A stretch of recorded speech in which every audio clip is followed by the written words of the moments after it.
Allahul kafi Rabbunal kafi Qasasnal kafi Wajadnal kafi Likulil kafi Kafanal kafi Wa ni'mal kafi Alhamdulillah. Allahul kafi Rabbunal kafi kafi wajadnal kafi likulil kafi kafanal kafi wa ni'mal kafi alhamdulillah. Semoga Allah cukupkan kita semuanya. Kita punya rezeki dicukupkan, kita punya hajat dicukupkan, kita punya kebutuhan dicukupkan. Dan begitu yang penting kan nggak boleh lebih-lebih, nanti lebih bahaya nanti. Yang penting cukup, mau berangkat umroh cukup duitnya, ya kan? Mau beli tanah cukup duitnya, mau bangun rumah cukup duitnya, mau beli mobil cukup duitnya. Nah, yang penting kan begitu cukup. Alhamdulillah.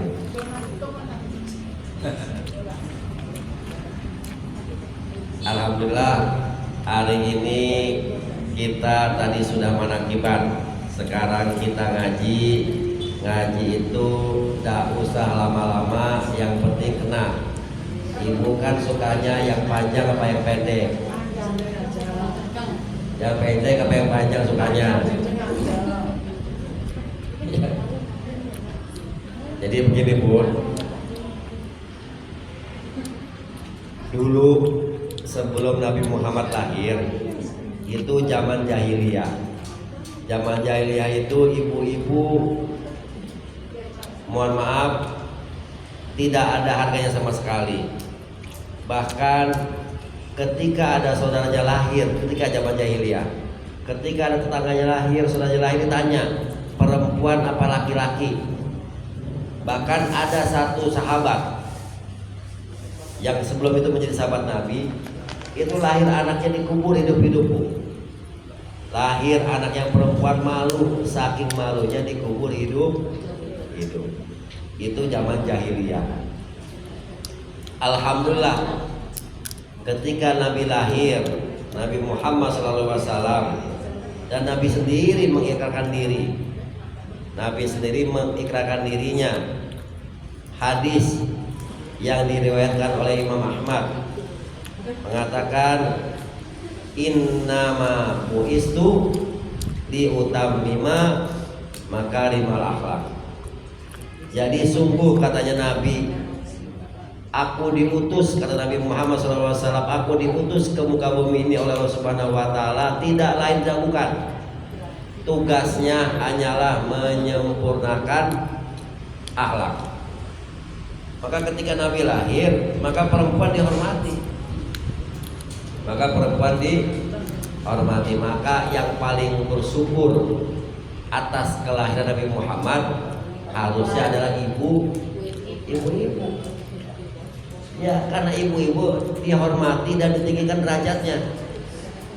Itu tidak ada dalam zamannya jahiliyah. Hanya zaman Nabi Muhammad SAW. Makanya apa lagunya Bu? Ayo lagunya apa lagunya? Ibu wanita yang mulia, derajatmu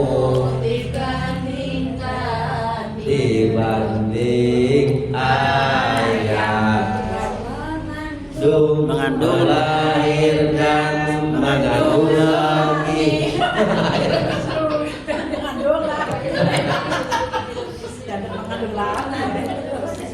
Jadi gitu ya.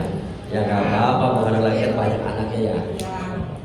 Ya jadi itulah, Nabi Muhammad bahkan meninggikan derajat ibu-ibu ini 3 tingkat. 3 tingkat di atas laki-laki. Maka alhamdulillah kan. Alhamdulillah. Maka ada hadis Nabi yang lain, al jannatu tahta aqdamil ummahat. Bayangkan itu, surga itu diletakkan di telapak kakinya ibu-ibu. Maka apa yang kurangnya dari ibu-ibu kan? Apa yang kurangnya? Dimuliakan ibu-ibu sama Nabi Muhammad SAW. Maka berbahagialah. Nah, sekarang katakanlah surga di telapak kaki ibu, maka jaga surga itu. Jaga surga itu. Bagaimana menjaganya? Ya tadi, anak kita dididik dengan benar. Karena kenapa? Karena anaklah nanti yang akan menyelamatkan kita. Tidak ada yang tidak bukan. Karena anak itu nanti akan mendoakan kita. Maka didik anak yang benar. Dan satu lagi, bagaimana caranya ibu-ibu bisa masuk surga? Tahu caranya masuk surga? Tahu caranya masuk surga bagaimana? Tahu caranya masuk surga? Tuh, nggak tahu nih cara masuk surga ini. Nah makanya jadi ngaji itu penting. Kalau ibu-ibu syaratnya cuma satu, bisa masuk surga dengan gampang, cepat kayak kilat. Itu satu saja, satu. Tidak usah ibadah banyak-banyak, tidak usah puasa juga sering, tidak usah. Tidak usah sedekahnya terlalu banyak-banyak, tidak usah. Tidak usah umroh juga berkali-kali, tidak usah. Satu saja syaratnya. Itu kata Nabi Muhammad, bukan kata saya. Itu adalah ibu-ibu ketika ingin masuk surga cepat, hanya satu syaratnya, itu taat pada suami. Itu aja, nggak ada yang bukan. Benar. Mungkin bagi ibu-ibu bohong katanya. Ya silakan baca hadis Nabi, emang begitu, emang sudah aturannya begitu. Surganya ibu-ibu itu ada di ridhonya suami. Anak-anak surganya ada di ridhonya ibu. Tapi ketika ibu surganya ada di ridhonya suami. Makanya itu sangat gampang. Benar. Lawang kata Nabi Muhammad, ketika ibu berpuasa kemudian suaminya mengajak,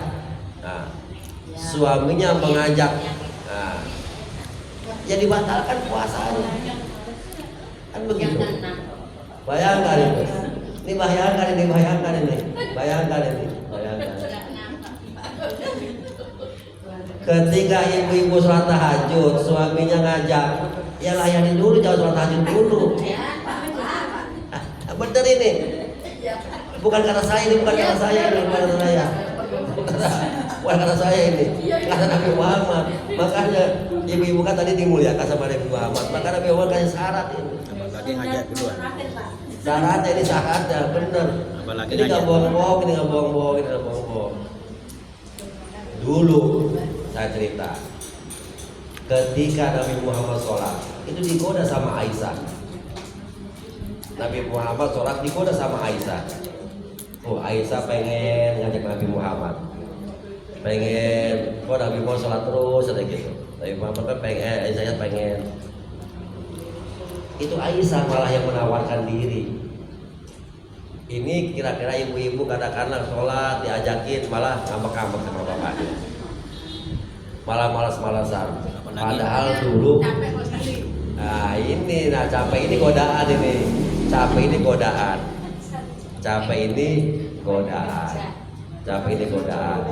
Maka kalau ibu tadi, dan ini benar ini. Ini harus dipahami. Maka ketika ingin masuk surga cepat, ibu-ibu syaratnya cuma satu, taat sama suami. Sudah, tidak ada lagi jalan yang lain, tidak ada jalan lain, tidak ada. Makanya kenapa setan itu terus menggoda, jangan dekat-dekat sama suami, jangan melayani suami, jangan terus-terusan melayani suami. Itu setan, itu godaannya. Memang itu godaannya. Suami pengen makan, malas masakin. Suami pengen tidur bareng, malah malas ngantuk, ngorok lagi ngantuknya kan. Nah, itu memang godaan. Yuwaswisufi suzu linnas. Emang tugasnya setan itu,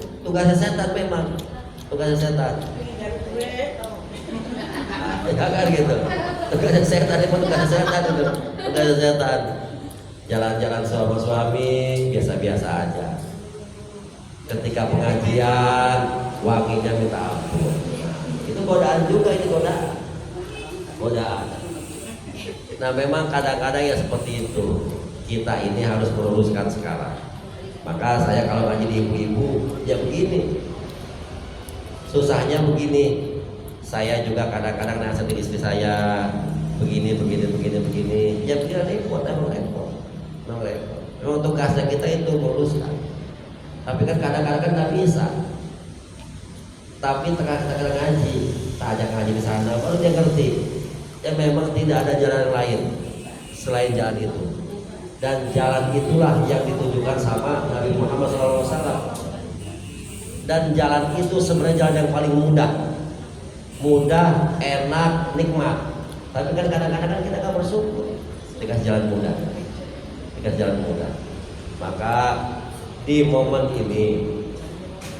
ini bagaimana kita mencontoh sesuai dengan tema, bagaimana kita contoh akhlaknya Nabi Muhammad SAW. Nah itu tadi contoh apa yang disampaikan Nabi Muhammad SAW lewat hadis-hadisnya ya kita contoh. Ibu-ibu pengen selamat ya bagaimana? Ibu-ibu bagaimana melayani suami ya bagaimana? Kan begitu. Dan itu tidak ada salahnya. Dan malah itu adalah perintah daripada Allah Subhanahu wa taala. Ibu-ibu yang kami hormati, yang kedua ini dipesankan karena bulan depan bulannya Maulid Nabi Muhammad SAW. Bulan Maulid Nabi Muhammad SAW, maka apa kita diperintahkan? Bagaimana cara menyambut Maulid Nabi Muhammad SAW? Bagaimana cara menyambut Maulid Nabi Muhammad SAW? Ayo, ada yang tahu tidak? Bagaimana cara menyambut kelahiran Nabi Muhammad SAW?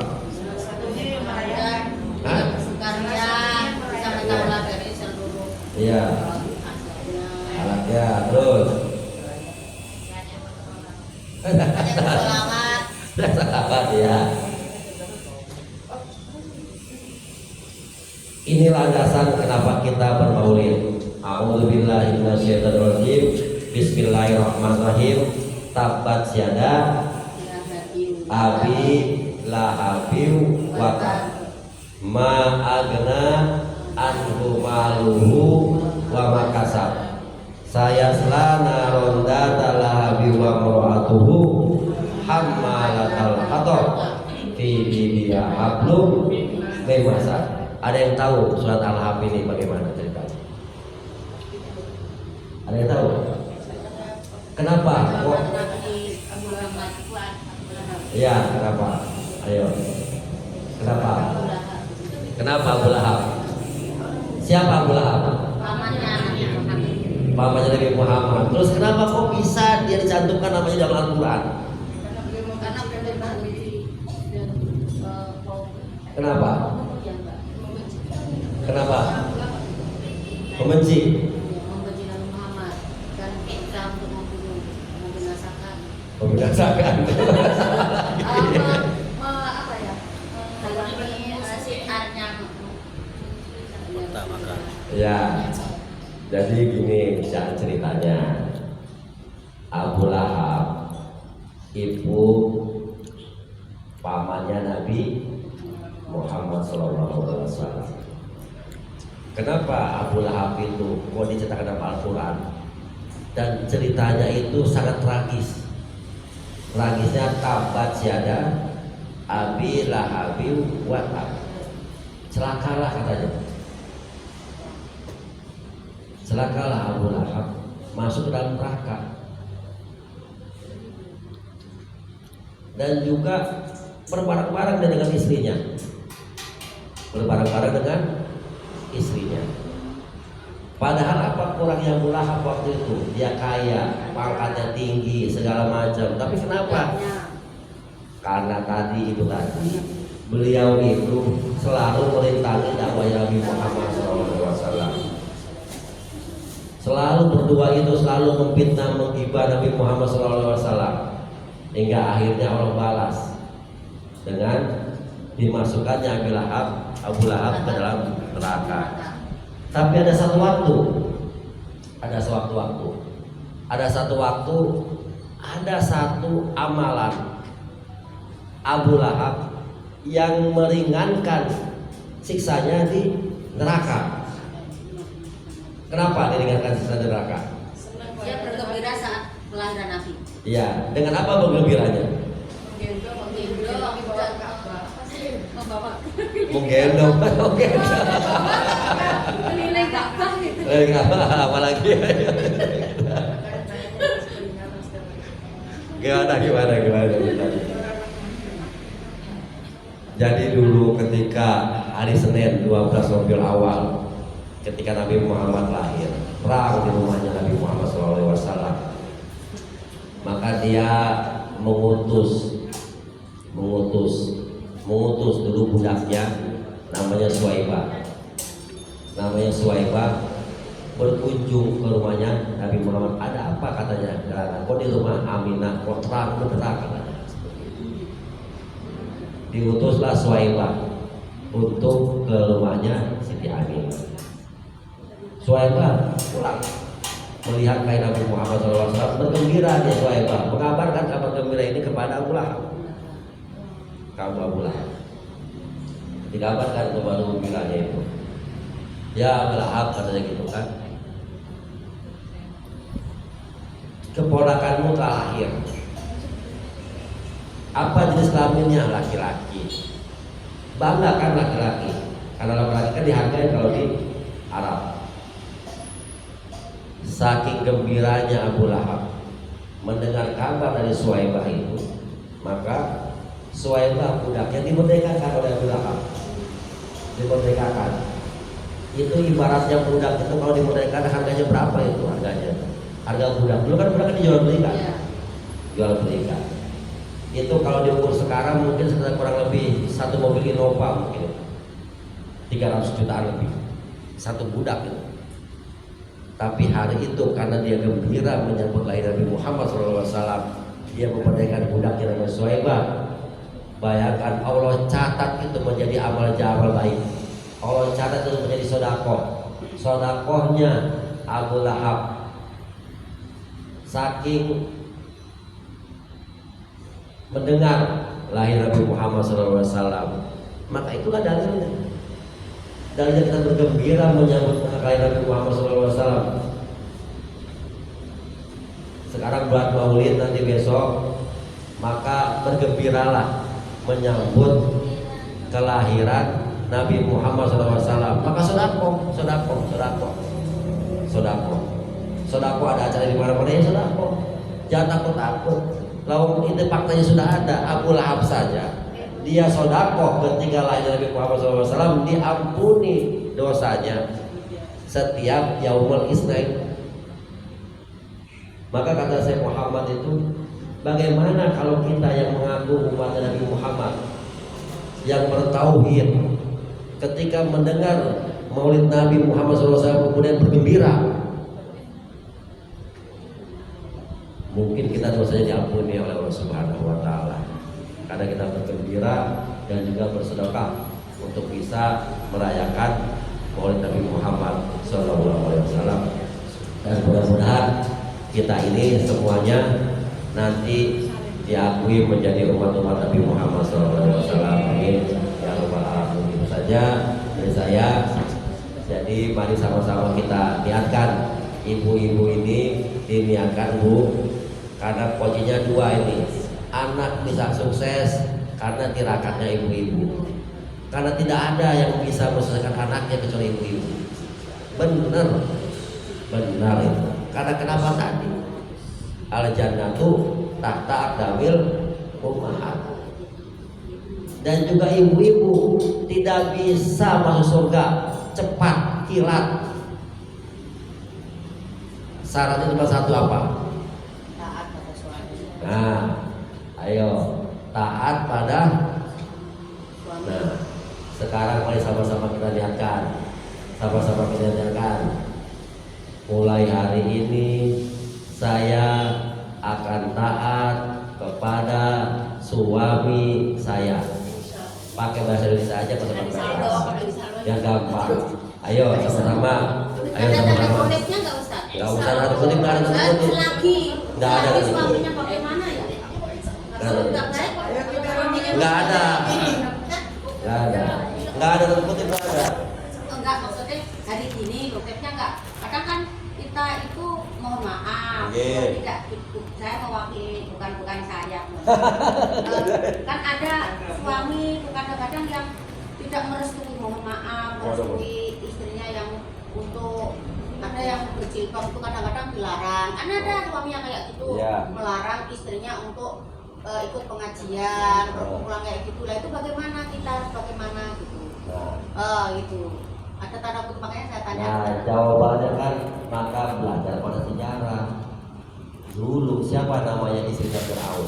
Iya, Siapa? Asia. Nah, bagaimana itu kan itu jawabannya Ibu. Kira-kira suami ibu atau suami yang lain-lain seperti kata ibu tadi ya, suami yang lain-lain itu bisa katakan sekejam dan sejam Firaun apa enggak? Nah, tapi bagaimana Aisyah itu? Kan begitu kan? Dan itu ketika dia taat sama Firaun, itu Allah akan berada kemuliaannya. Bayangkan itu. Ayo. Kadang sampai ada teman itu sampai yang pakai topi gitu, Ustaz. Kenapa? Karena tidak boleh berjilbab untuk suami. Nah iya. Tidak ada masalah apa-apa. Tidak ada masalah apa-apa. Makanya kita belajar pada sejarah gitu loh. Belajar sejarah. Yang terpenting kita ajarkan kita taat pada suaminya. Kita doakan suami kita juga kita taat. Mudah-mudahan Allah beri hidayah suaminya. Kan seperti itu. Itu loh. Jadi nggak usah pakai koma, nggak usah pakai apa, nggak ada ini ketaatan di sini pada suami itu nggak ada pakai koma dia. Nggak usah pakai koma. Nggak pakai koma. Sama halnya ketaatan anak kepada ibu itu tidak ada koma. Tapi kan tahu kita kalau Apa? di Asia itu kan si Fir'aun itu kan mendekatkan diri, maksudnya memproklamirkan berkuasa itu adalah Tuhan. Tetapi kan Siti Asia tidak pernah menyembah Fir'aun sebagai Tuhan.